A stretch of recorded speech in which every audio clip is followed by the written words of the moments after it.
You can come in a business and entrepreneurship with some, level of faith, but can you kind of talk me through it about what your how it went about? You mean the birth of ATN? ATN Yeah. Mm-hmm. of our construction company? Yeah. The birth of ATN. So the Builder of All Things book is the journey from beginning to, I think, about 2022, or so. I want to call it our first 12 years. First 12. So I wanted to really share semi chronologically through the book from the beginning, so it felt as if you're walking with me in that journey and how I was walking with God during that journey. Yeah. So part of chapter 1, I wanted to introduce to the readers that the beginning of the construction company, my first and Tiffany's first entrepreneurial journey, our first company that we launched, and wanted to share, that foundation. And so All Things New was birthed from just, I think it's just a lifetime of, when I say lifetime, I mean just the years of my life before, a whole life of God preparing us for that day of, knowing and going and starting our company. And now 12, 13, 14 years later on what we're about to do now. All of it's part of this big path and journey. And so, when that day came, I mean, we didn't have like a desire or I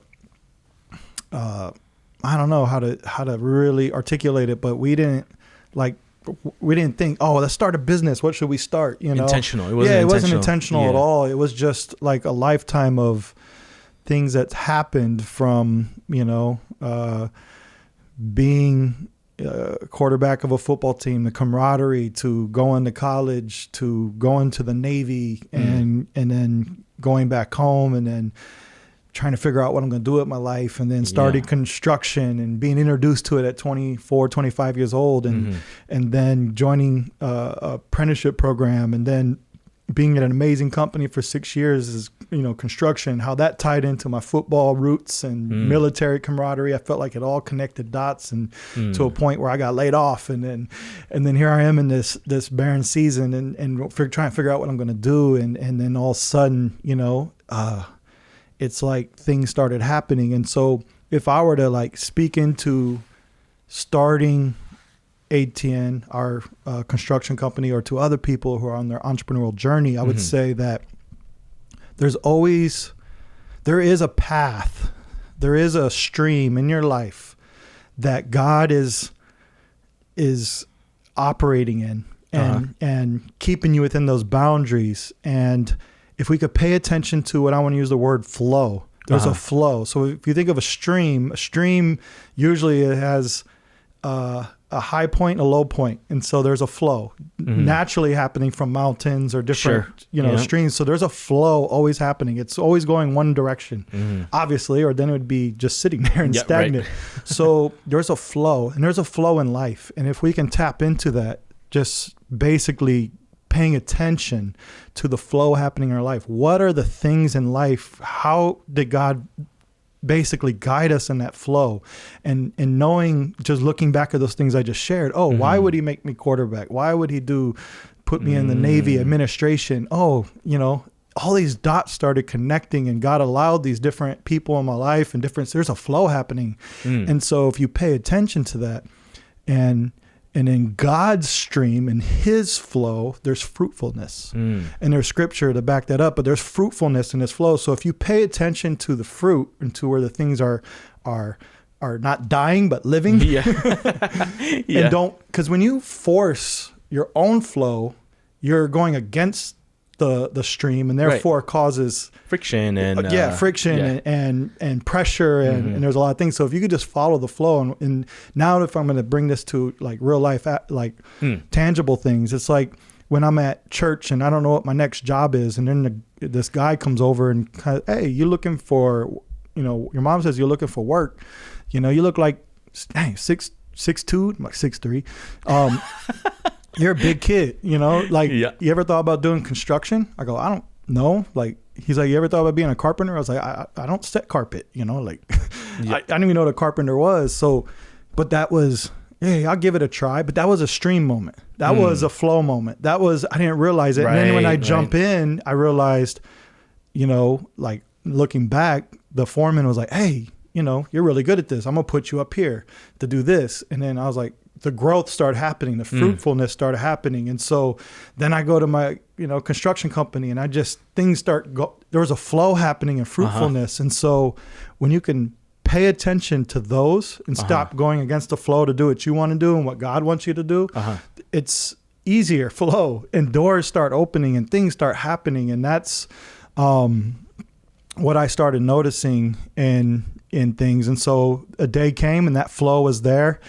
Yeah, I got laid off, but there was another flow happening. And I realized that what I thought was a stream, it took a turn, but it's the same stream. Sure. But this is where the fruit was. And so the fruit at that time was basically I got a phone call from, you know, it started with a guy that I kind of knew, you know, from my wife, and his name, I don't know if I should say his name, but he called me one day out of the blue and just like, hey man, you know, I want to bless you with some tools. And I was like, you know, I was like 70% carpenter apprentice still, you know, just lost my job. I still needed tools is my whole point of sharing that. Like anything I can get, yeah, man, tools are very valuable in my trade. I'll take them. I appreciate that, man. Yeah. And so he's like, yeah, he gave me the address to go there and go check them out. So I took my green little truck over there, and still laid off at the time, by the way. But, you know, I'm like, man, I could take a skill saw or whatever I can get, right? And so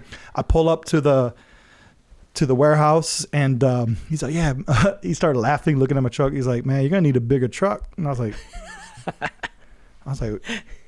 what?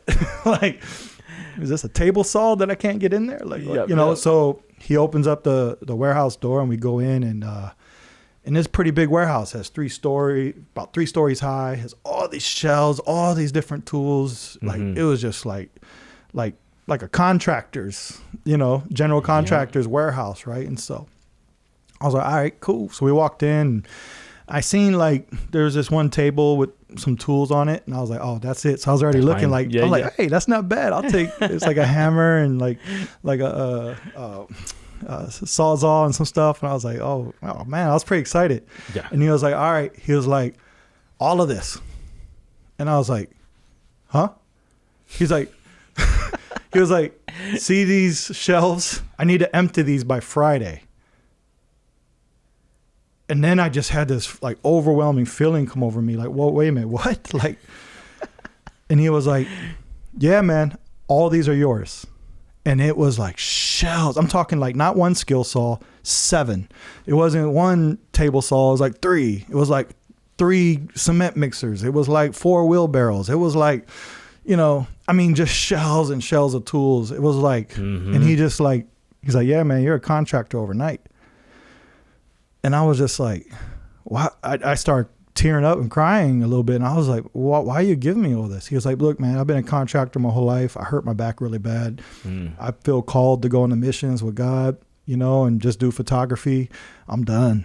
And my father-in-law needs me to get these tools out. And I don't want to waste time trying to sell these, man. I want to just bless you. And you're the one that came to my mind.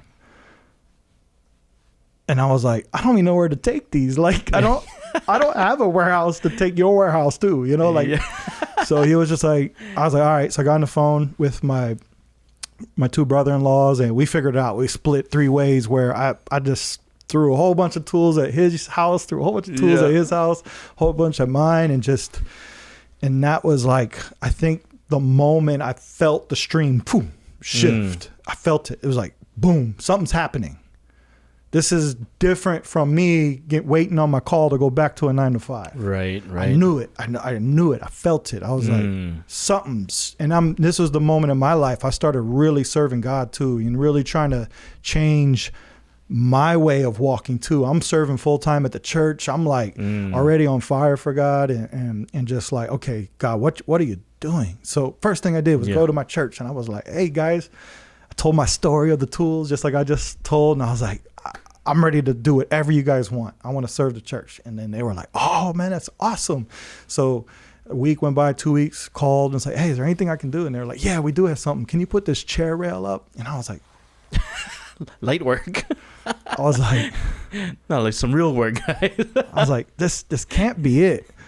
This can't be it. So I left my heart open. Like, God, what do you want to do with this? You know, like, what is this? And I still didn't think like, go start my own company or anything. So, just to move on, my brother-in-law, who I just threw all the tools at his house, just happened to be at the same time that he just bought a new house. And he needed to, it was like run down. It was fixer-upper type. Big time fixer-upper, in Waianae. And so myself, my wife, my kids, him and my brother-in-law, everyone came together and we used these tools and anything we could, and we just remodeled his whole house.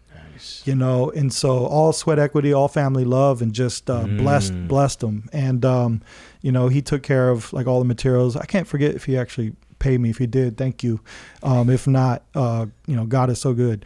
But I think in that moment, I remember thinking, man, I can do this. Like I don't. Like we can do this on our own, like really help people, and there was another situation that happened where a burden started kicking in, and,